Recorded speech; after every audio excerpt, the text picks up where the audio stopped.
আজ থেকে 100 বছর পিছনে যান, 50 বছর পিছনে যান, এই দেশের বড় বড় আলেমদের মাঝ থেকে এমন কাউকে বলতে শুনবেন যে ইসলামে রাজনীতি নাই। এমন আলেম কি ছিল না? শুধু নাই পর্যন্তই বলেন নাই, রাজনীতি করা হারাম এমন ফতোয়া কি দেয় নাই? দিয়েছে।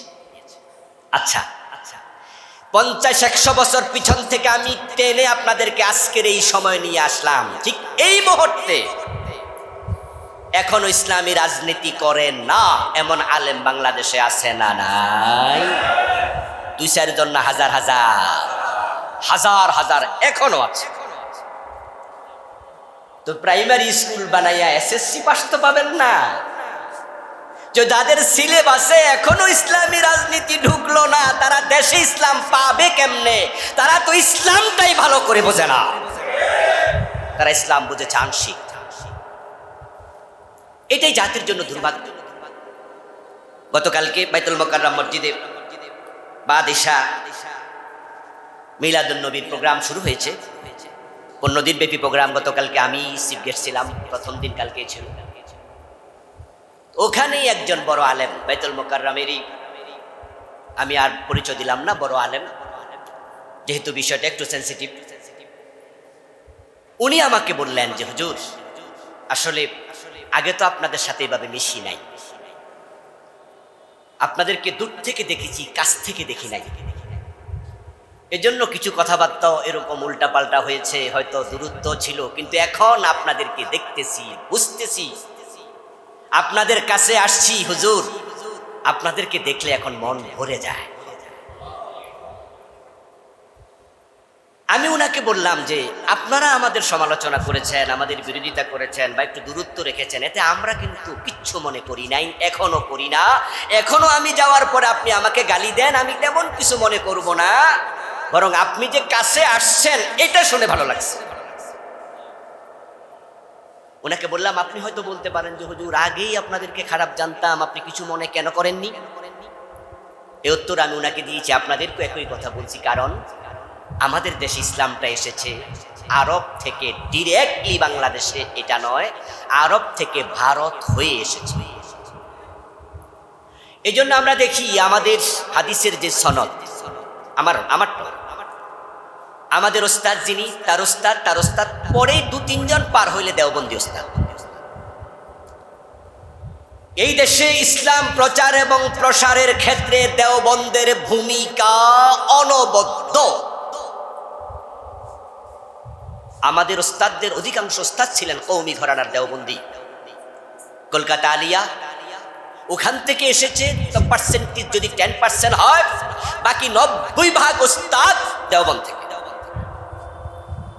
আচ্ছা, যে দেওবন্দ ভারতে, সে ভারত কি ইসলামী রাষ্ট্র ছিল? কখনোই। মুসলিমরা শাসন করেছে দীর্ঘদিন, 700-800 বছর, কিন্তু সংখ্যাগরিষ্ঠ কি মুসলিম নাকি হিন্দু? হ্যাঁ। এই দেওবন্দ যেই ইন্ডিয়াতে, সেই ইন্ডিয়াতে অধিকাংশ মানুষ হচ্ছে কাফের। আজকের এই দিনেও সেখানে 15%, 15% বা 18% মুসলিম, বাকি 82-83% হচ্ছে কাফের। এজন্য ইন্ডিয়ার মুসলিম আলেমদের ইসলামের ধারণা ছিল এরকম: নামাজ পড়ো, রোজা রাখো, হজ করো, যাকাত দাও, পর্দা করো, সুদ খেও না, কথা বুঝিয়েন, এগুলো করো, করলেই হাসতে হাসতে জান্নাতে ঢুকবে। কারণ তারা জানে 82-85% কাফের দেশে চোর ধরে হাত কাটবো, ডাকাত ধরে শুলে দেব, কোরআন দিয়ে ভারত চালাবো। এই অবস্থা আদৌ সম্ভব না? একটু কঠিন, অনেকটাই অসম্ভব। এই জন্য তাদের মাথায় ইসলামী রাষ্ট্রের চিন্তা ঢোকে না, আজকের দিনও ঢোকে না। তাই দেওবন্দ থেকে যে ইসলাম প্রচার হয়েছে সেটা হচ্ছে শুধুমাত্র নামাজ, রোজা, হজ, যাকাত, তাসবিহ, তাহলিল, হালাল হারাম, এই বিধানগুলো। আল্লাহর শুকরিয়া, আমি এখনো বলি, গতকালকে বলেছি, এই বিধানগুলো মেনেই ইন্ডিয়ার মুসলমানরা দলে দলে জান্নাতে ঢুকবে, আমি সন্দেহ পোষণ করি না। কিন্তু সেই ইসলাম যখন বাংলাদেশে ঢুকেছে, এবার বলুন তো, ওই 6 চুলের বাহিরে যাওয়া দরকার এই দেশে আছে না নাই? এই দেশে তো 92% মুসলমান। এখন নামাজ রোজা হজ জাকাতের সাথে সাথে জাকাত কায়েম করা। জাকাত আল্লাযীনা মাক্কান্নাহুম ফিল আরদি আকামুস সালাহ ওয়া আতাউজ যাকাত, সমাজে জাকাত প্রতিষ্ঠা করার চেষ্টা করা, নফল না ফরজ। এখন 92% মুসলমানের দেশে জাকাত প্রতিষ্ঠার চেষ্টা করতে হবে। ভারতের ওয়াজ হবে জাকাত দেও, ইন্ডিয়ার ওয়াজ হবে জাকাত দেও, আর বাংলাদেশের ওয়াজ হবে জাকাত দেও এবং জাকাত আদায় করে গরিবের হাতে পৌঁছিয়ে দাও। ইন্ডিয়ার ওয়াজ হবে চুরি করো না, বাংলাদেশের ওয়াজ হবে চুরি করো না, যে চুরি করে তার হাত কাটার ব্যবস্থা করো, ঠিক না? ইন্ডিয়ার ওয়াজ হবে মদ খেও না, কিন্তু বাংলাদেশের ওয়াজ হবে মদ খেও না, যে মদ খায় তাকে 80 বেত দেওয়ার ব্যবস্থা করতে হবে। এখন ইন্ডিয়ার আলেমরা ইন্ডিয়া রয়ে গেছে, তারা ইসলামের বিধানগুলো মেনে জান্নাতে চলে যাবে। কিন্তু আপনারা যারা ইন্ডিয়া থেকে এলএম শিখে বাংলাদেশে এসেছেন, ইসলামকে যদি আপনারাও আংশিক মানেন, তাহলে আপনাদের অবস্থা কি তাদের মতো দৌড়াইয়া জান্নাতে যাওয়ার সুযোগ হবে? উদখুলু ফিস-সিলমি কাফা, ইসলামে পরিপূর্ণ প্রবেশ করো। তারা শুধুমাত্র ঈমান এনেছি বলে জান্নাতে চলে যাবে। ফৌজদারি বিধানের ব্যাপারে আল্লাহ প্রশ্ন করবেন না, আর প্রশ্ন যদি করেন তারা জবাব দেবে, আল্লাহ ইন্ডিয়ার পরিবেশে আমরা চোর ধরে হাত কাটবো কেমনে? এখানে তো ইসলামী রাষ্ট্র ছিল না। আল্লাহ বলবে ইসলামী রাষ্ট্র বানাও নাই কেন? তখন ওই ইন্ডিয়ার হুজুর দেওবন্দি আলেমরা জবাব দেবে, আল্লাহ এখানে তো ইসলাম কায়েমের পরিবেশ ছিল না। আল্লাহ বলবেন দ্যাটস ওকে, জান্নাতে চলে যাও। কিন্তু আপনি এবং আমি ওই দেওবন্দি আলেমদের ছাত্র হয়ে যারা বাংলাদেশে আছি, আল্লাহ যদি জিজ্ঞাসা করে 92% মুসলমান ছিল, ইসলাম কেন কায়েম করলা না? আপনি কি বলতে পারবেন যে আল্লাহ মুসলমান কম ছিল, পরিবেশ ছিল না? আপনার কিন্তু উত্তর দেওয়ার কোনো জায়গা থাকবে না। আপনার ব্যাপারে আল্লাহর সে বক্তব্য প্রযোজ্য হবে, কাতিলুহুম হাত্তা লা তাকুনা ফিতনা ওয়া ইয়াকুনা আদ-দীন কুল্লুহু লিল্লাহ। আপনারা হয়তো বলবেন যে 54 বছর বাংলাদেশের বয়স, আপনারা যেই সংগঠন করেন, আপনাদের সংগঠন প্রতিষ্ঠিত হয়েছে 1941 সালে, এই সংগঠনের বয়স হয়ে গেছে কত বছর? 81 বছর। তো আপনারা কি ইসলাম কায়েম করছেন? তো হাসরের ময়দানে ধরা যদি আমরা খাই, আপনারাও খাবেন? তার উত্তর হলো অবশ্যই না। আপনি বলবেন যে পরিবেশ ছিল না, আমি করি নাই। আল্লাহ বলবে মিথ্যুক, তুই দাঁড়া, তোর সাথে কথা আছে। আর আমরা জবাব দেব, আল্লাহ চেষ্টা করেছি জীবন দিয়ে, প্রাণ দিয়ে, শহীদ হয়ে জেলে গিয়েছি, তোমার কথা বলা বন্ধ করি নাই।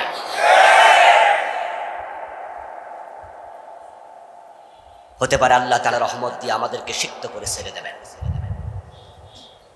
এই জন্য ওলামায়ে কেরাম, ইসলামে দেশে কায়েম হয়নি, এই জন্য আপনাদেরকে কেন দায়ী করেছি?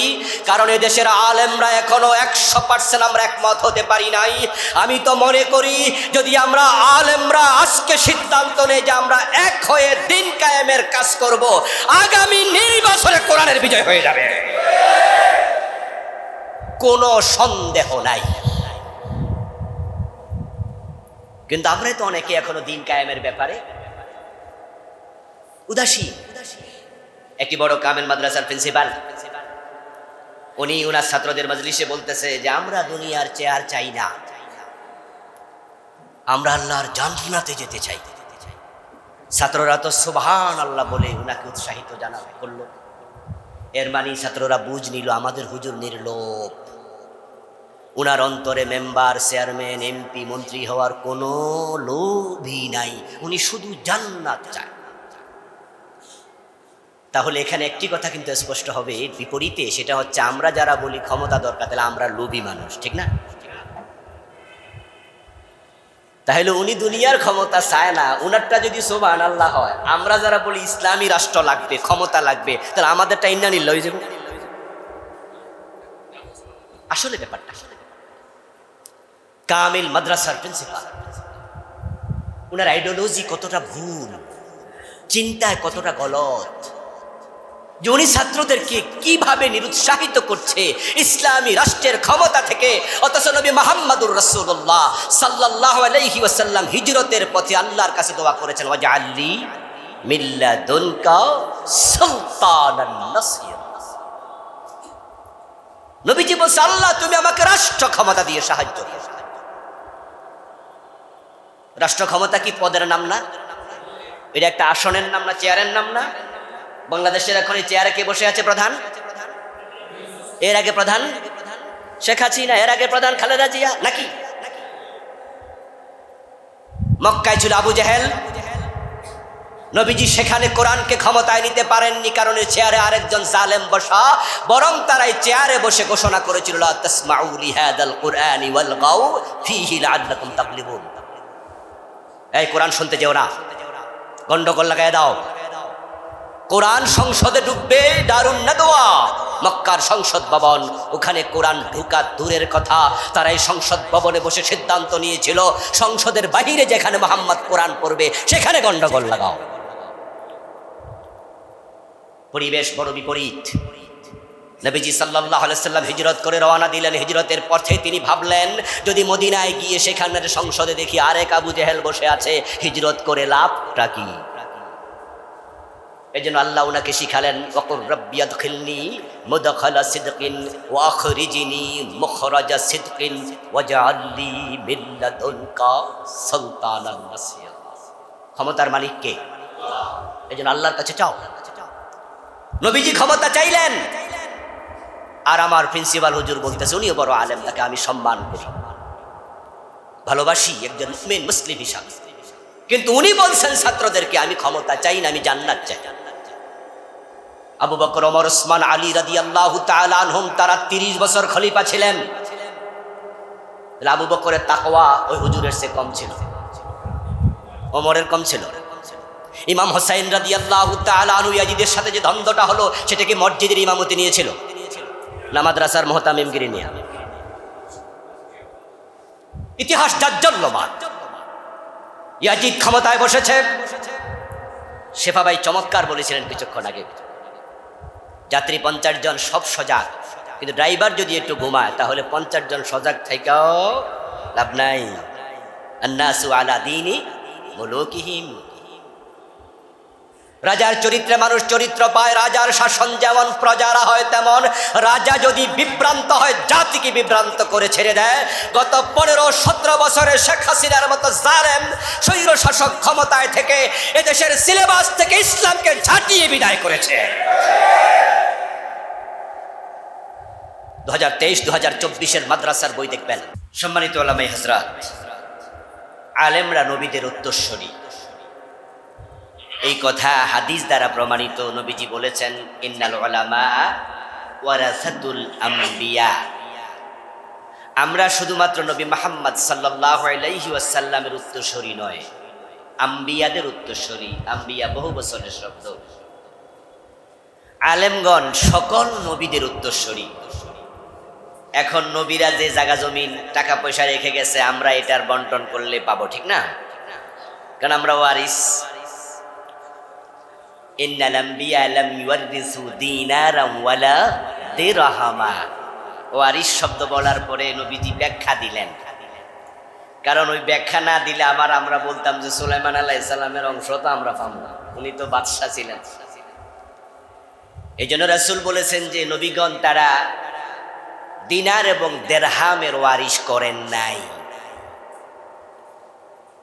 তাহলে বোঝা গেল ওয়ারিশ হিসাবে আমরা টাকা পয়সা পাবো, এই ওয়ারিশ আমরা নই। নবীজি সাল্লাল্লাহু আলাইহি ওয়াসাল্লাম আরেকটি হাদিসে বলছেন, ইন্না মা'শারাল আম্বিয়া লা নুরাস। আমরা নবীরা ওয়ারিশ বানাইও না, মা তারাকনা সাদাকা। আমাদের যদি সম্পদ থেকেও যায়, রেখেও যাই, সেটা পরবর্তী প্রজন্মের জন্য না, এটা হয় সাদাকা, গরিবের জন্য। সুবহানাল্লাহ। তাহলে আমরা নবীদের উত্তরসূরি হলাম কি বিষয়ে? এটা আমাদের মনোযোগ দিয়ে শোনা, অন্তঃকরণ দিয়ে অনুধাবন করা আমাদের উচিত। যেই সন্তান তার বাবার আদর্শে উজ্জীবিত হয় না, বাবা যা করেছে তা তরক করে। যেই সন্তান বাবার চিন্তার বাহিরে চলে যায়, ওই সন্তানকে মানুষ সুসন্তান বলতে চায় না, যদি ভালো বাবার আদর্শ হয়। আর ঠিক আমরা যদি আম্বিয়া আলাইহিমুস সালামের উত্তরসূরি হওয়ার পরেও নবীদের আদর্শ, নবীদের চিন্তা আমরা ঠিকঠাক ধারণ করতে না পারি, তাহলে আমরা ভালো ওয়ারিস হতে পারবো না। এই জন্য ওয়ারিস হওয়ার পরে যে আনন্দ, আমাদের যেই মজা যে আমি নবীর ওয়ারিস, এবং এই পরিচয় দিয়ে কিন্তু আমরা গর্ববোধ করি। আলহামদুলিল্লাহ, গর্ববোধ করার মতোই তো পরিচয়। কিন্তু দায়িত্ব যদি পালন করা না হয়, তাহলে কিন্তু যে জিনিসের সম্মান যত বেশি, দায়িত্বে অবহেলা হলে তার অপমানও হয় তত বেশি। আল্লাহর টোটাল মাখলুকাতের মাঝে সবচেয়ে সেরা মাখলুক হলো মানুষ। ওয়ালাকাদ কাররামনা বানি আদম। আল্লাহ আদমকে এবং আদমের সন্তানকে করেছেন দারুণ সম্মানিত। এতটাই সম্মানিত করেছেন যে আদমকে ফেরেশতা কুল দিয়ে সেজদা করিয়েছেন, করে বুঝালেন যে আদম ফেরেশতার চেয়েও সম্মানী। আদমের সন্তানরা যখন কোরআনের মজলিসে যায়, ইন্নাল মালাইকাতা লাতাদউ আজনিহাতাহা রিদান লিতালিবিল ইলম, এই হাদিস দ্বারা নবীজি আমাদের শোনালেন, আমাদের পায়ের নিচে ফেরেশতারা তাদের পাখা বিছিয়ে দেয়। সম্মান আমাদেরকে ফেরেশতারা দেয়। কিন্তু সে মানুষের ব্যাপারে কোরআন মাজিদ আল্লাহ তাআলা আরেক আয়াতে বললেন, সুম্মা রাদাদনাহু আসফালা সাফিলিন। এটাই স্বাভাবিক। খায়রুল খিয়ারি খিয়ারুল উলামা ওয়া শাররুশ শিরারি শিরারুল উলামা। যেহেতু আলেমরা সবার উপরে, তারা নবীদের ওয়ারিস, তাই তারা যদি দায়িত্ব পালন না করে, তাদের অবস্থান হবে আবার সবার নিচে। আল্লাহ তাআলা আলেমদেরকে খুব ভালোবাসেন। কোরআন মাজিদে তিনি আলেমদের ব্যাপারে এমন একটি আয়াত নাজিল করেছেন যেটা আর কারো ব্যাপারে নাজিল করেন নাই। সেটা হচ্ছে ইন্নামা ইয়াখশাল্লাহা মিন ইবাদিহিল উলামা। ঠিক এই বাক্যটুকু আরেকটি আঙ্গিকে পড়া যায়, সেটা হচ্ছে ইন্নামা ইয়াখশাল্লাহু মিন ইবাদিহিল উলামা। আমরা যেই এরাবে পড়ি সেটা হচ্ছে ইন্নামা ইয়াখশাল্লাহা মিন ইবাদিহিল উলামা। ইন্নামা আদতে হাসর, হরফে হাসর। শুধুমাত্র আল্লাহকে তার বান্দাদের মাঝে আলেমরাই ভয় করে। তাহলে বোঝা গেল আলেম ছাড়া যারা আছে তারা আসলে আল্লাহকে ভয় করতে জানি না, ভয় করবে কি? ইন্নামা ইয়াখশাল্লাহু মিন ইবাদিহিল উলামা, এই এরাবে পড়লে অর্থ হয় শুধুমাত্র আল্লাহর বান্দাদের মাঝে আল্লাহ আলেমদেরকেই সম্মানিত করেছেন। এখানে খাশিয়াত মানে ইজ্জত দেয়া। নবীজি সাল্লাল্লাহু আলাইহি ওয়াসাল্লাম এই আয়াত থেকেই শব্দ বের করে তিনি মেসেজ দিয়েছেন, খায়রুকুম মান তাআল্লামাল কুরআনা ওয়া আল্লামাহু ইন্নামা ইয়াখশাল্লাহু মিন ইবাদিহিল উলামা। খায়রুকুম মান তাআল্লামাল কুরআনা ওয়া আল্লামা মিলে যায়। শুধুমাত্র আল্লাহর বান্দাদের মাঝে আল্লাহ আলেমদেরকে সম্মানিত করেছেন। নবী মুহাম্মদ বলে টোটাল মানবতার মাঝে যারা কোরআন শিখে শিখায় তারাই সর্বশ্রেষ্ঠ মানুষ। আজকের প্রোগ্রামে আমার সাথে যারা আছেন, আমার সামনে, আমার ডানে বামে, নবীজির ঘোষণার আলোকে আপনারা সেরা মানুষ, আপনারা আহলুল কোরআন। এখানে আমার কাছে, আমার সামনে এমন কিছু আল্লাহর বান্দা আজকে বসে আছেন যারা পুরাটা জীবনই কোরআনের পিছনে ব্যয় করেছেন। সে একবারে মক্তব থেকে মাদ্রাসায় পড়া শুরু, মক্তব তো মাদ্রাসার অংশ। সে মক্তব থেকে আপনি আল্লাহর কোরআন শিখা, আউযুবিল্লাহ বিসমিল্লাহ কাদা আলিফ বাতা থেকে শুরু করেছেন, ঠিক আজ পর্যন্ত কোরআনের সাথেই লেগে আছে। তো আপনি আহলুল কোরআন না হলে আহলুল কোরআন হবে কি? قال رسول الله صلى الله عليه وسلم আহলুল কোরআন হুম আহলুল্লাহ। যারা কোরআন ওয়ালা, নবীজি বলেন তারা আল্লাহর পরিবারের সদস্য। ওয়া খাসসাতুহু, তারা আল্লাহর কাছে বিশেষ ব্যক্তি হিসাবে তারা পরিচিত। ওলামা হযরত নবীজি সাল্লাল্লাহু আলাইহি ওয়াসাল্লাম আপনাদের সম্মানে এত কথা বললেন। সম্মানে কথা বলে তিনি শেষ করেননি, পরে তিনি কিছু দায়িত্ব দিয়েছেন। আপনাদের সম্মানে পানির মাছগুলো, হাত্তান নামলা ফি জহরিহা,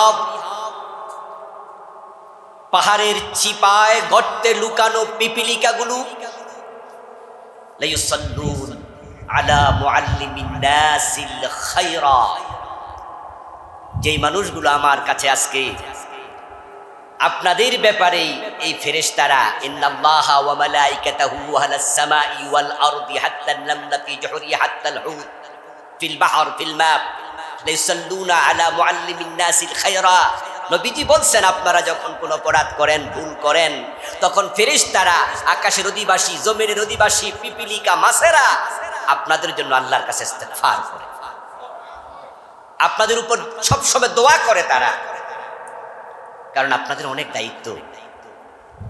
আপনারা যদি না থাকতেন তাহলে ইসলাম থাকতো না। আমি এক কথায় যদি বলি, আমাদের বাংলাদেশ নিয়ে, এই দেশে যদি আলেমরা না থাকতো, এ দেশে ইসলাম থাকতো না। ইসলাম যাহা আছে, শুধু শব্দটা যোগ করে বলবো, শুধু আলেমদের কারণেই আছে। আবার ইসলাম বাংলাদেশে কায়েম যদি হয় নাই, এজন্য কার কারণে হয় নাই সেটা বললেও বলবো আলেমদের কারণেই হয় নাই। যতটুকু আছে আলেমদের কারণে আছে। ইমাম আউজাই রাহিমাহুল্লাহ বলছেন, লাউলাল উলামা মা উবিদাল্লাহ, যদি আলেমরা না থাকতো তাহলে আল্লাহর ইবাদত করার মতো লোকই থাকতো না। হাদিসের কিতাব আছে, কোরআনের তাফসীর আছে। কেউ যদি মনে করে আলেমের কি দরকার, আমি বুখারী, মুসলিম, ইবনে মাজাহ, নাসাই, আবু দাউদ, তিরমিজি, মুয়াত্তা ইমাম মালিক, মুসনাদ আহমদ, এখন তো প্রায় সবগুলোরই বাংলা অনুবাদ হয়ে গেছে। আমি যদি এসে আসি তার কিতাব অথবা তার বাহিরের যে হাদিসের কিতাবগুলো আছে, আমি বাংলা অনুবাদ কিনবো, বাসায় বসে পড়বো। এখন তাফসিরের কিতাবও তো বাংলা অনুবাদ হয়েছে, অভাব নাই, আমি সবগুলো তাফসির ফার্স্ট টু লাস্ট পড়ে নেব, 4-5টা তাফসির, তাহলে আমি ইসলাম পেয়ে যাব। আমি বলবো না, ইমাম আউজাইর কথা 100% সত্য। লাউলাল উলামা মা উবিদাল্লাহ, আলেমরা না থাকলে আল্লাহর ইবাদতকারী থাকবে না, ইবাদত হবে না। আপনাকে যদি আমি হাদিসের এই কিতাবগুলোর অনুবাদ দিয়ে, 3-4টা তাফসীরের কিতাবের বাংলা অনুবাদ দিয়ে বলি, ফার্স্ট টু লাস্ট শব্দ পড়বেন, পড়ার পরে 2 রাকাত নামাজ কিভাবে পড়া লাগে হাদিসের কিতাব, তাফসীরের কিতাব থেকে পড়ে দেখাবেন, আপনি দেখাতে পারবেন না। এর জন্য নবীজির উপর নামাজ ফরজ করার পরে আল্লাহ ওহীর মাধ্যমে নবীজিকে নামাজ শিখিয়েছেন তাফসীর কোরআনের মাধ্যমে।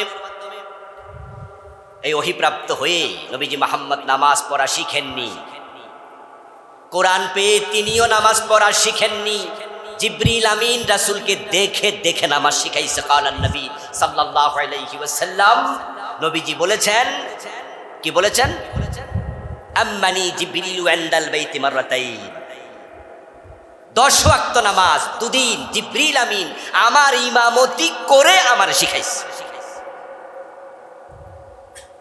আলেমরা যদি না থাকতো তাহলে ইসলামটা শিখাই তোকে, দেখাই তোকে কিভাবে রুকু করতে হয়, কিভাবে সেজদা করতে হয়, কিভাবে কিয়াম করতে হয়, কিভাবে কুউদ করতে হয়, কোনটার পরে কোনটা পড়তে হয়, তার ধারাবাহিকতা।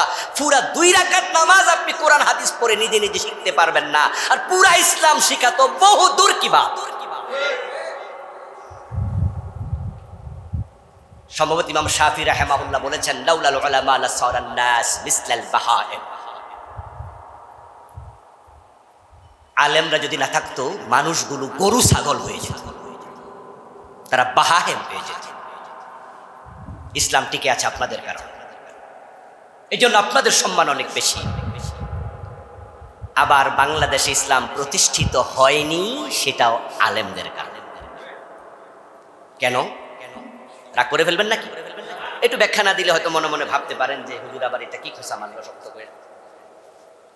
কিন্তু আমি তো আপনাদেরই একজন, যদিও আমি বড় আলেম নই, কিন্তু আপনাদের সাথে চলি। এই জন্য এই খোঁচা তো আমার গায়েও লাগবে। উপরে থুতু মারলে তো নিজের গায়েও কিছু অংশ পড়বেই। আচ্ছা, কোনো অঞ্চলে যদি প্রাইমারি স্কুল বানানো হয়, সেখান থেকে কি এসএসসি পাস করে কেউ? কারণ সিলেবাসে তো নাই, এর ক্লাসে তো দেয় না। তো বানাইছে প্রাইমারি, মানে 5 ক্লাসে গিয়ে শেষ। এখান থেকে ক্লাস 10 হবে না। এই দেশের আলেমরা মানুষকে নামাজ শিখাইছে, রোজা শিখাইছে, হজ শিখাইছে, যাকাত শিখিয়েছে, অজু 4টি ফরজ শিখিয়েছে, নামাজের 13টি আরকান হাকাম শিখিয়েছে, কোন কোন কারণে রোজা ভেঙে যায় শিখিয়েছে। মানুষ এগুলো শিখেছে, কিন্তু সিলেবাসে রাষ্ট্রীয়ভাবে ইসলাম কায়েম করা লাগে, অনেক আলেমে জাতিকে এটা শিখায় না। অধিকাংশ আলেমের সিলেবাসে এটা নাই যে রাষ্ট্রীয়ভাবে যে ইসলাম আছে। আজ থেকে 100 বছর পিছনে যান, 50 বছর পিছনে যান, এই দেশের বড় বড় আলেমদের মাঝ থেকে এমন কাউকে বলতে শুনবেন যে ইসলামের রাজনীতি নাই। এমন আলেম কি ছিল না? শুধু নাই পর্যন্তই বলেন নাই, রাজনীতি করা হারাম এমন ফতোয়া কি দেয় নাই? দিয়েছে। আচ্ছা, 50-100 বছর পিছন থেকে আমি টেনে আপনাদেরকে আজকের এই সময় নিয়ে আসলাম। ঠিক এই মুহূর্তে এখনো ইসলামী রাজনীতি করেন না এমন আলেম বাংলাদেশে আছে না নাই? 2-4 জন না, হাজার হাজার হাজার হাজার এখনো আছে। তো প্রাইমারি স্কুল বানাইয়া এসএসসি পাস তো পাবেন না। যে যাদের সিলেবাসে এখনো ইসলামী রাজনীতি ঢুকলো না, তারা দেশে ইসলাম পাবে কেমনে? তারা তো ইসলামটাই ভালো করে বোঝে না, তারা ইসলাম বুঝেছে আংশিক। এটাই জাতির জন্য দুর্ভাগ্য। গতকালকে বাইতুল মোকাররম মসজিদে বাদিশা মিলাদুন নবীর প্রোগ্রাম শুরু হয়েছে। 15 দিন ব্যাপী প্রোগ্রাম। গতকালকে আমি চিফ গেস্ট ছিলাম, প্রথম দিন কালকে ছিল। ওখানেই একজন বড় আলেম, বাইতুল মোকাররমেরই, আমি আর পরিচয় দিলাম না, বড় আলেম, যেহেতু বিষয়টা একটু সেন্সিটিভ। উনি আমাকে বললেন যে হুজুর, আসলে আগে তো আপনাদের সাথে এভাবে মিশি নাই, আপনাদেরকে দূর থেকে দেখেছি, কাছ থেকে দেখি নাই, এজন্য কিছু কথাবার্তাও এরকম উল্টাপাল্টা হয়েছে, হয়তো দূরত্ব ছিল, কিন্তু এখন আপনাদেরকে দেখতেছি, বুঝতেছি, আপনাদের কাছে আসছি হুজুর, আপনাদেরকে দেখলে এখন মন ভরে যায়। আমি উনাকে বললাম যে আপনারা আমাদের সমালোচনা করেছেন, আমাদের বিরোধিতা করেছেন, বা একটু দূরত্ব রেখেছেন, এতে আমরা কিন্তু কিচ্ছু মনে করি নাই, এখনো করি না। এখনো আমি যাওয়ার পরে আপনি আমাকে গালি দেন, আমি তেমন কিছু মনে করব না, বরং আপনি যে কাছে আসছেন এটা শুনে ভালো লাগছে। ওনাকে বললাম, আপনি হয়তো বলতে পারেন যে হুজুর আগেই আপনাদেরকে খারাপ জানতাম, আপনি কিছু মনে কেন করেননি? এই উত্তর আমি ওনাকে দিয়েছি, আপনাদেরকে একই কথা বলছি, কারণ আমাদের দেশে ইসলামটা এসেছে আরব থেকে ডিরেক্টলি বাংলাদেশে, এটা নয়, আরব থেকে ভারত হয়ে এসেছে। এই জন্য আমরা দেখি আমাদের হাদিসের যে সনদ, আমাদের ওস্তাদ যিনি, তার ওস্তাদ পরে 2-3 জন পার হইলে দেওবন্দি ওস্তাদ। এই দেশে ইসলাম প্রচার এবং প্রসারের ক্ষেত্রে দেওবন্দের ভূমিকা অনবদ্য। আমাদের ওস্তাদদের অধিকাংশ ওস্তাদ ছিলেন কওমি ঘরানার দেওবন্দি। কলকাতা আলিয়া, ওখান থেকে এসেছে, তো পার্সেন্টেজ যদি 10% হয়, বাকি 90% ওস্তাদ দেওবন্দ থেকে। আচ্ছা, যে দেওবন্দ ভারতে, সে ভারত কি ইসলামী রাষ্ট্র ছিল? কখনোই। মুসলিমরা শাসন করেছে দীর্ঘদিন 700-800 বছর, কিন্তু সংখ্যাগরিষ্ঠ কি মুসলিম নাকি হিন্দু?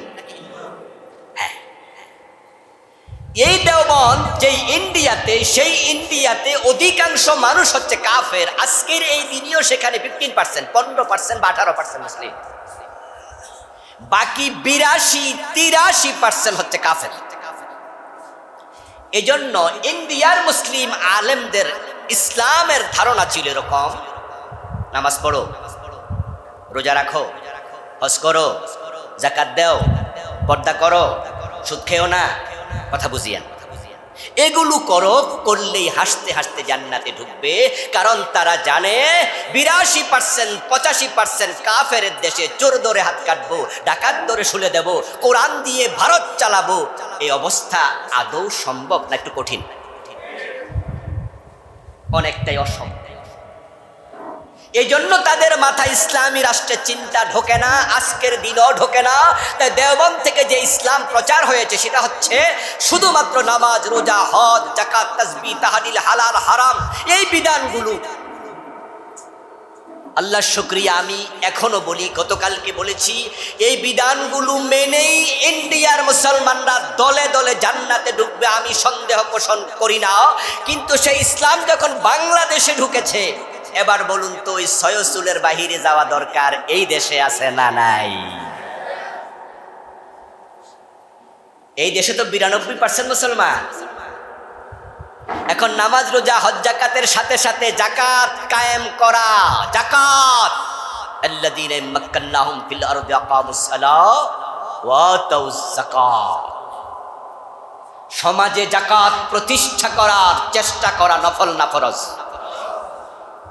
এখন 92% মুসলমানের দেশে জাকাত প্রতিষ্ঠার চেষ্টা করতে হবে। ভারতের ওয়াজ হবে জাকাত দেও, ইন্ডিয়ার ওয়াজ হবে জাকাত দেও, আর বাংলাদেশের ওয়াজ হবে জাকাত দেও এবং জাকাত আদায় করে গরিবের হাতে পৌঁছিয়ে দাও।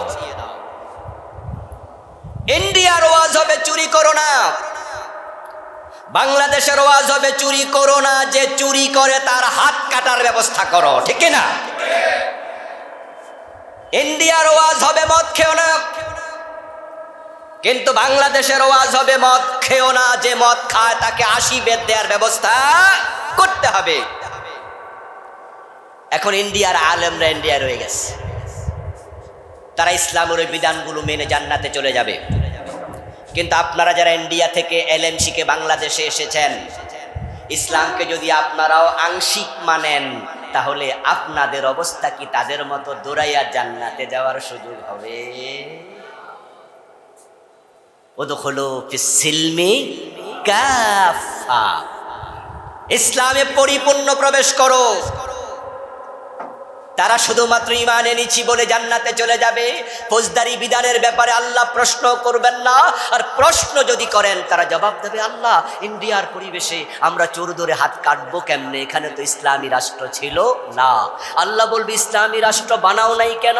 তখন ওই ইন্ডিয়ার হুজুর দেওবন্দি আলেমরা জবাব দেবে, আল্লাহ, এখানে তো ইসলাম কায়েমের পরিবেশ ছিল না।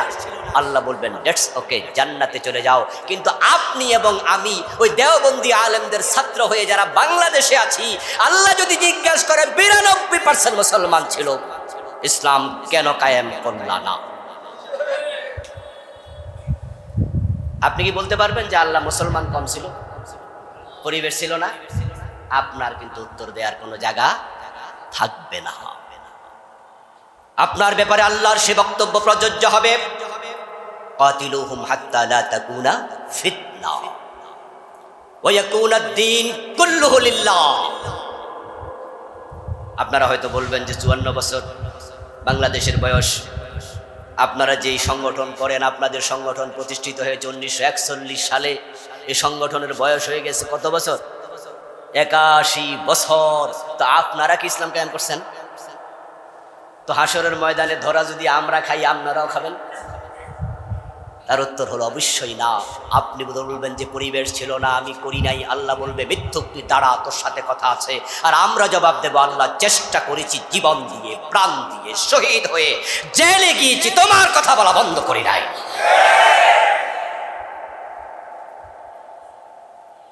হতে পারে আল্লাহ তাআলা রহমত দিয়ে আমাদেরকে সিক্ত করে ছেড়ে দেবেন। এই জন্য ওলামায়ে কেরাম, ইসলাম এদেশে কায়েম হয়নি, এই জন্য আপনাদেরকে কেন দায়ী করেছি? কারণ এদেশের আলেমরা এখনো 100% আমরা একমত হতে পারি নাই। আমি তো মনে করি যদি আমরা আলেমরা আজকে সিদ্ধান্ত নেই যে আমরা এক হয়ে দিন কায়েমের কাজ করব, আগামী নির্বাচনে কোরআনের বিজয় হয়ে যাবে, কোনো সন্দেহ নাই। কিন্তু আমরা তো অনেকে এখনো দিন কায়েমের ব্যাপারে উদাসীন। একটি বড় কামেল মাদ্রাসার প্রিন্সিপাল, উনি ওনার ছাত্রদের মজলিসে বলতেছে যে আমরা দুনিয়ার চেয়ার চাই না, আমরা আল্লাহর জান্নাতে যেতে চাই। ছাত্ররা তো সুবহানাল্লাহ বলে উনাকে উৎসাহিত করলো। এর মানে ছাত্ররা বুঝ নিল আমাদের হুজুর নির্লোভ, উনার অন্তরে মেম্বার, চেয়ারম্যান, এমপি, মন্ত্রী হওয়ার কোনো লোভই নাই, উনি শুধু জান্নাত চায়। তাহলে এখানে একটি কথা কিন্তু স্পষ্ট হবে বিপরীতে, সেটা হচ্ছে আমরা যারা বলি ক্ষমতা দরকার, তাহলে আমরা লোভী মানুষ, ঠিক না? তাহলে উনি দুনিয়ার ক্ষমতা চায় না, উনারটা যদি সুবহানাল্লাহ হয়, আমরা যারা বলি ইসলামী রাষ্ট্র লাগবে, ক্ষমতা লাগবে, তাহলে আমাদেরটা ইন্নানিল্লাহ হয়ে যাবে। আসলে ব্যাপারটা কামিল মাদ্রাসার প্রিন্সিপাল, উনার আইডিওলজি কতটা ভুল, চিন্তায় কতটা গলত, যে উনি ছাত্রদেরকে কিভাবে নিরুৎসাহিত করছে ইসলামী রাষ্ট্রের ক্ষমতা থেকে। অথচ নবী মুহাম্মদুর রাসূলুল্লাহ সাল্লাল্লাহু আলাইহি ওয়াসাল্লাম হিজরতের পথে আল্লাহর কাছে দোয়া করেছেন, ওয়াজআলনি মিন লাদুনকা সুলতানান নাসিরা। নবীজি বলছে, আল্লাহ তুমি আমাকে রাষ্ট্র ক্ষমতা দিয়ে সাহায্য করো। রাষ্ট্র ক্ষমতা কি পদের নাম না? এটা একটা আসনের নাম না, চেয়ারের নাম না? বাংলাদেশের এখন এই চেয়ারে কে বসে আছে? প্রধান। এর আগে প্রধান শেখ হাসিনা, এর আগে প্রধান খালেদা জিয়া নাকি? মক্কায় ছিল আবু জেহেল, নবীজি সেখানে কোরআনকে ক্ষমতায় নিতে পারেননি, কারণ চেয়ারে আরেকজন জালেম বসা, বরং তারা এই চেয়ারে বসে ঘোষণা করেছিল, লা তাসমাউ লিহাদাল কুরআনি ওয়ালগাউ ফীহি লাআল্লাকুম তাগলিবুন। এই কোরআন শুনতে যেও না, গন্ডগোল লাগায় দাও। কোরআন সংসদে ঢুকবে, দারুন নাদওয়া মক্কার সংসদ ভবন, ওখানে কোরআন ঢুকা দূরের কথা, তারা এই সংসদ ভবনে বসে সিদ্ধান্ত নিয়েছিল সংসদের বাহিরে যেখানে মুহাম্মদ কোরআন পড়বে সেখানে গন্ডগোল লাগাও। পরিবেশ বড় বিপরীত। নবীজি সাল্লাল্লাহু আলাইহি সাল্লাম হিজরত করে রওনা দিলেন। হিজরতের পথে তিনি ভাবলেন, যদি মদিনায় গিয়ে সেখানের সংসদে দেখি আরেক আবু জেহেল বসে আছে, হিজরত করে লাভটা কি? এই জন্য আল্লাহ ওনাকে শিখালেন, ওয়াকুর রব্বি আদখিলনি মুদখালা সিদকিন ওয়া আখরিজনি মুখরাজা সিদকিন ওয়াজআলনি মিন লাদুনকা সুলতানান নাসিরা। ক্ষমতার মালিক কে? এই জন্য আল্লাহর কাছে চাও। নবীজি ক্ষমতা চাইলেন, আর আমার প্রিন্সিপাল হুজুর বলতেছে উনিও বড় আলেম, তাকে আমি সম্মান করি, ভালোবাসি একজন মুমিন মুসলিম হিসাবে, কিন্তু উনি বলছেন ছাত্রদেরকে আমি ক্ষমতা চাই না, আমি জান্নাত চাই। আবু বকর, ওমর, ওসমান, আলী রাদিয়াল্লাহু তাআলা আনহুম তারা 30 বছর খলিফা ছিলেন। আবু বকরের তাকওয়া ওই হুজুরের চেয়ে কম ছিল, ওমরের কম ছিল। ইমাম হোসাইন রাদিয়াল্লাহু তাআলা আনহু ইয়াজিদের সাথে যে দ্বন্দ্বটা হলো, সেটা কি মসজিদের ইমামতি নিয়েছিল না মাদ্রাসার মুহতামিমগিরি নিয়ে? ইতিহাস জাজ্জল্যমান। ইয়াজিদ ক্ষমতায় বসেছে, শেফা ভাই চমৎকার বলেছিলেন কিছুক্ষণ আগে, যাত্রী 50 জন সব সজাগ, কিন্তু ড্রাইভার যদি একটু ঘুমায় তাহলে 50 জন সজাগ থেকেও লাভ নাই। আন্নাসু আলা দীনি মুলুকিহিম। রাজার চরিত্রে মানুষ চরিত্র পায়, রাজার শাসন যেমন প্রজারা হয় তেমন। রাজা যদি বিভ্রান্ত হয়, জাতিকে বিভ্রান্ত করে ছেড়ে দেয়। গত 15-17 বছরে শেখ হাসিনার মতো জালেম স্বৈর শাসক ক্ষমতায় থেকে এদেশের সিলেবাস থেকে ইসলামকে ঝাঁটিয়ে বিদায় করেছে। 2023-2024 মাদ্রাসার বই দেখবেন, ক্লাস 8 বই, 6 বই, 7 বইয়ের মলাটে দেখবেন হাফ প্যান্ট পরা মেয়ে ছবি। আমাদের মাদ্রাসার বইয়ের মাঝে মন্দিরের ছবি, আমাদের মাদ্রাসার বইয়ের তবলা, দোতরা, সেতারার ছবি, আমাদের মাদ্রাসার বইয়ের সিলেবাসে ঢুকিয়েছে মানুষ নাকি বানর ছিল। আমাদের সিলেবাসে ঢুকিয়েছে ট্রান্সজেন্ডার। আমরা যখন ছোট ছিলাম তখন কবিতা শুরু হতো মুনাজাত, ঠিক না? মনে আসেনি? তুলি দুই হাত করি মুনাজাত হে রহিম রহমান, ঠিক না? গল্প শুরু হতো কবি নজরুল ইসলামের অথবা ফজলুল আহমদের অথবা অমুক মুসলিম তমক মুসলিম। কিন্তু গত 15-16 বছরে ইসলামের ভাবাদর্শের কবিতাগুলো গল্পগুলোকে সরাইয়া শতকরা 90টা জায়গায় হিন্দুদের কথা ঢুকিয়ে দিয়েছে। এবার বলুন তো, রাষ্ট্র ক্ষমতা দরকার আছে না নাই? এই জন্য নবীজি দোয়া করছে ওয়াজআলনি মিন লাদুনকা সুলতানান নাসিরা। আর আমার হুজুর বলতেছে উনি ক্ষমতা চাই না, খোলাফাইন কই সুবহানাল্লাহ। এই দেশ ইসলাম কেন আসবে? এই জাতীয় আলেম তো একজন নয়, এই জাতীয় আলেম বাংলাদেশে এখনো হাজার হাজার যারা ইসলামী রাজনীতি করে না। আমরা যারা করি বরং আমাদেরকে লুবি বলে গালি দেয়। ইসলাম ক্ষমতা আসবে কি? এবার আমি যে একটা অভিযোগ করছিলাম ইসলাম যতটুকু আছে আলেমের কারণে, ইসলাম আসে নাই আলেমের কারণে, আমার অভিযোগ কি মিথ্যা না সত্য? আপনি হাই স্কুল খুলে দেন, ক্লাস 10 থেকে পাস করবে। আপনি মেডিকেল বানিয়ে দেন, ডাক্তার বের হবে। আপনি বুয়েট রুয়েট সুয়েট কুয়েট ইঞ্জিনিয়ারিং বিশ্ববিদ্যালয় বানান, ইঞ্জিনিয়ার বের হবে। সিলেবাস যাহা, ক্লাস যতটুকু পাবেন, রেজাল্ট তাহা। যেহেতু আমরা মসজিদ আর মাদ্রাসা নিয়ে বসে আছি, ইসলাম ক্ষমতায় আসেনি। মসজিদ থেকে ইসলামের সংসদ পর্যন্ত পৌঁছানোর সিদ্ধান্ত নেন, আগামীর সংসদে কোরআন ঢুকে যাবে ইনশাআল্লাহ। বাংলাদেশের মানুষ দুই ভাগে অলরেডি ভাগ হয়ে গেছে। আওয়ামী লীগ এই দেশে যতদিন ছিল তো 54 বছর বা তারও আগে। আওয়ামী লীগের বয়স তো অনেক বেশি, এর আগে মুসলিম লীগ, তারপরে আওয়ামী লীগ। আমরা ইসলাম ওয়ালারা সবসময় 3 নম্বরে ছিলাম, কখনো কখনো 4 নম্বরে।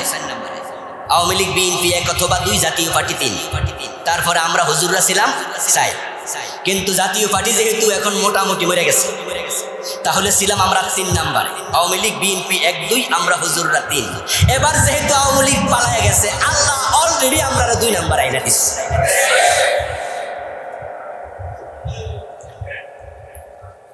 কথা কি বুঝাইতে পারতেছি? যেহেতু আওয়ামী লীগ নাই, তাহলে আল্লাহ আমাদেরকে 2 নম্বর আইনা জায়গা দিছে অলরেডি। এখন যদি আমরা এক হয়ে যেতে পারি, যারা নিজদেরকে 1 নাম্বার ভেবে বসেছে, নির্বাচনের আগেই তারা ক্ষমতায় গিয়ে গেছে মনে করেছে, তাদের আচরণে জাতি আজকে বড় অসন্তুষ্ট। আমরা একমত হলে তারা উল্টে যাবে, আর আমরা 1 নাম্বারে চলে যাবে। আল্লাহ 2 নম্বরে রাখছে, ধাক্কা মারো, 1-এ চলে যাবে। এই জন্য আপনাদের একটু ভূমিকা দরকার। সুম্মা লাতুসআলুন্না ইয়াওমাইযিন। নেয়ামত দিয়েছে কে? আলেমদেরকে 2য় জায়গায় এনে রাখছে কে? এবার অগাস্ট বিপ্লবের মাধ্যমে আল্লাহ আমাদের এনে দিয়েছে। এই দেশে আওয়ামী লীগের পার্সেন্টেজ তো কম না, অস্বীকার করতে পারবেন? তাদের কোটি কোটি ভোটার আছে না? ওরা থাকলে কি আমরা 2য় জায়গায় আসতে পারতাম? আল্লাহ আমাদের এনে দিচ্ছে।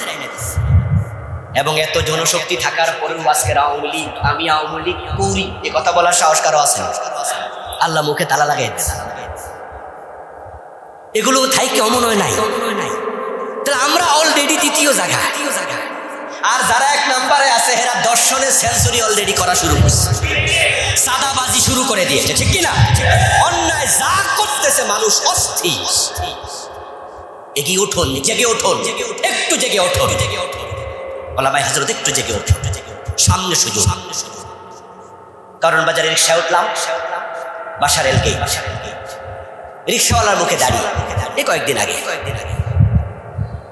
রিক্সাওয়ালার ভোটের দাম আছে না? প্রেসিডেন্টের ভোটের মূল্য যাহা, গণতান্ত্রিক রাষ্ট্রে ভিক্ষুকের ভোটের মূল্য তাহা। কাউকে অবহেলা করা যাবে না। তো রিক্সাওয়ালার সাথে দাওয়াতিকা শুরু করলাম। এই রিক্সাওয়ালা ভাই, সামনের নির্বাচনে কি খবর? কে পাশ করবে বলুন তো? রিক্সাওয়ালা একটু হালকা তাকায় আমার একটা, হুজুর বিএনপি।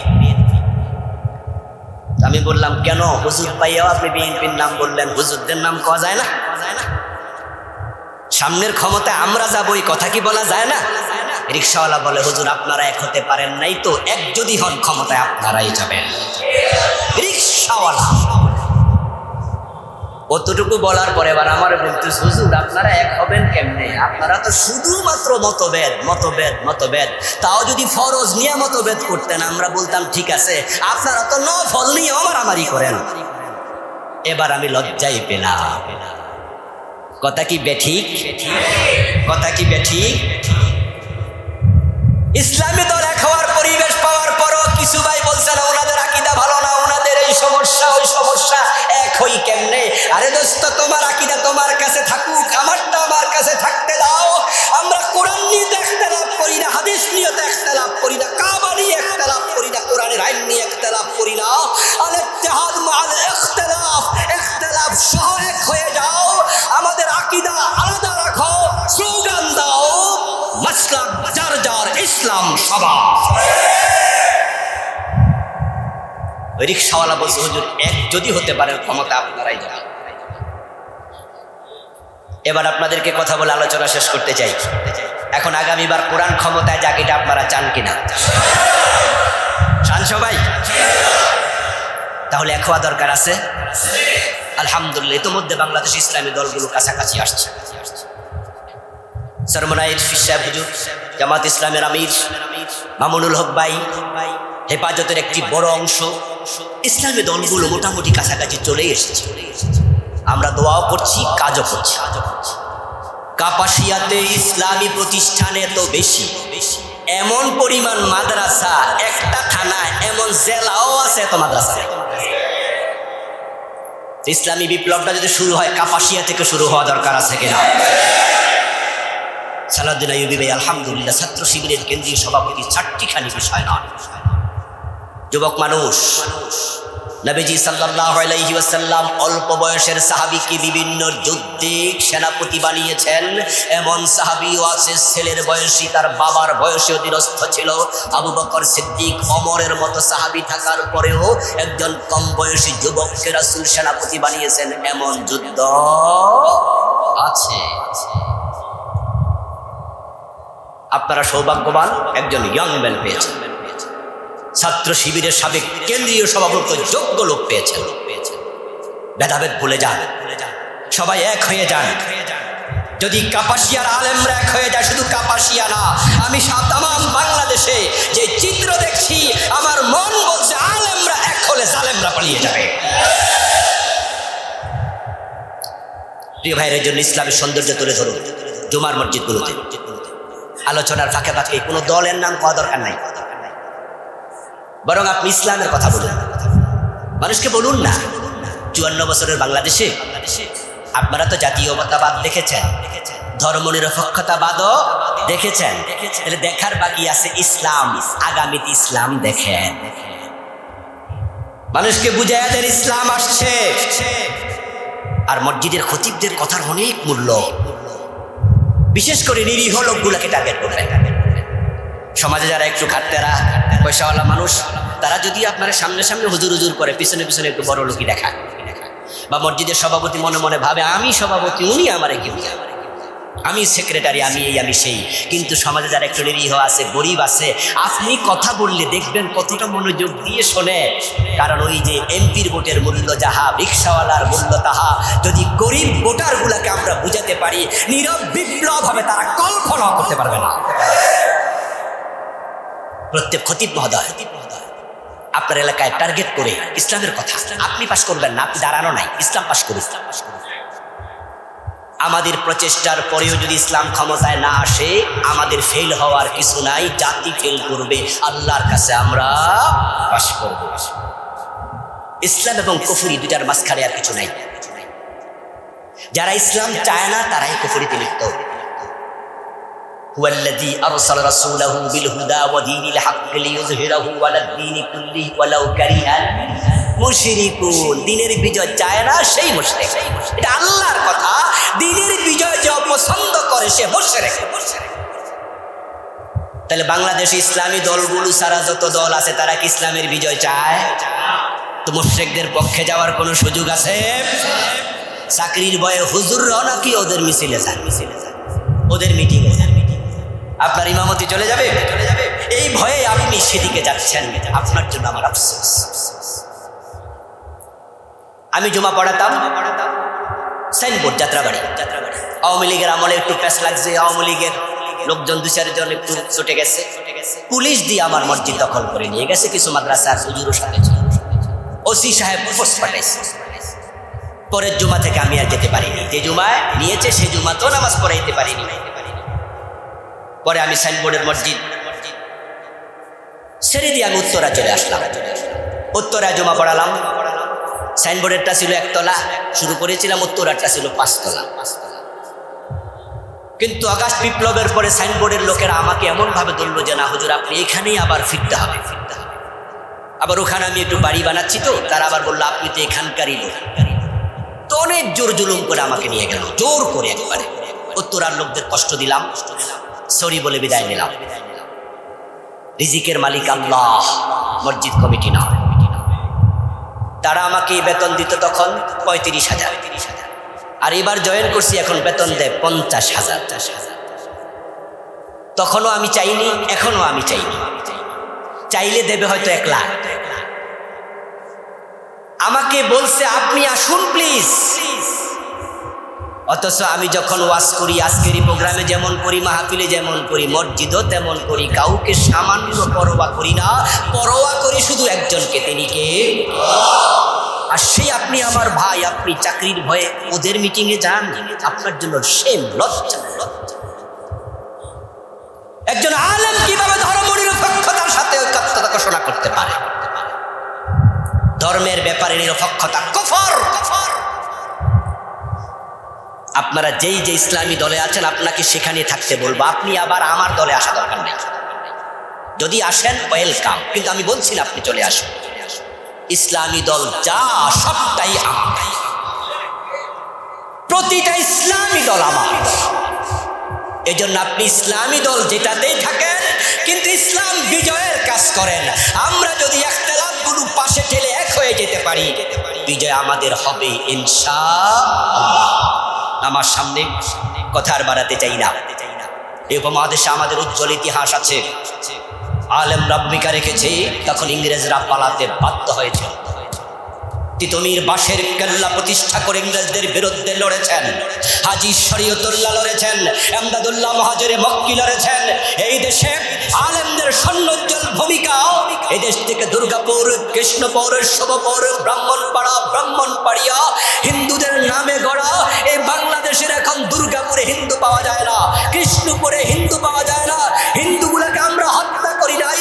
শাহজালাল এসেছে, দাওয়াত দিয়েছে, শাহ মাকদুম খান জাহানারী, ফুরফুরা, সোনাকান্দা, দেওবন্দ, এই আলেমদের তৎপরতায় সব হিন্দু মুসলমান হয়ে গিয়েছে।